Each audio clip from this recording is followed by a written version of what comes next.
The West Asia crisis has deepened with the fall of the Assad regime in Syria. The ousted Syrian president has reportedly been granted asylum in Russia. World leaders are closely monitoring the situation as Syria stares at an uncertain future.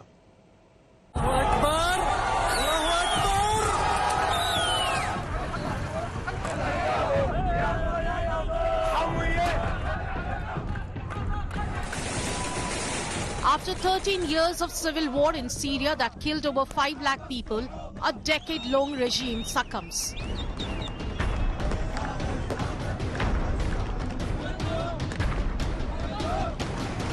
On Sunday, President Bashar al-Assad fled the country and rebel forces took charge of Syria. A familiar cycle of change in West Asia, but one that does not necessarily signal good.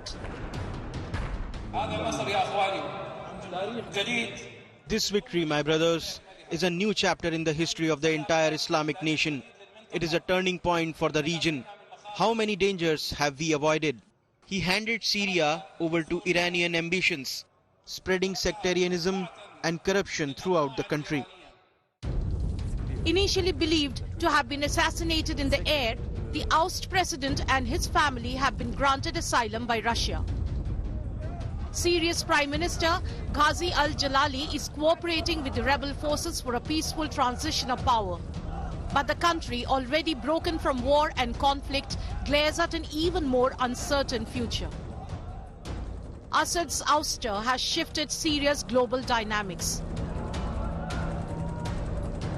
World leaders are closely monitoring the developments in crisis-hit Syria. We've taken note of statements by the leaders of these rebel groups in recent days. And they're saying the right things now.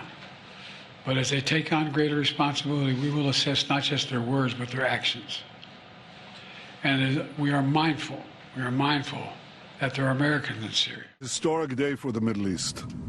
The collapse of the Assad regime, the tyranny in Damascus offers great opportunity, but also is fraught with significant dangers. This collapse is a direct result of our forceful action against Hezbollah and Iran, Assad's main supporters.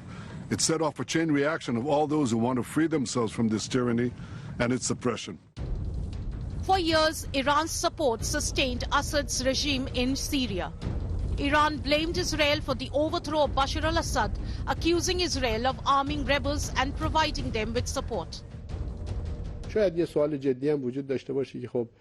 The opposing parties were provided with modern equipment so advanced that even many of the world's developed countries didn't possess it.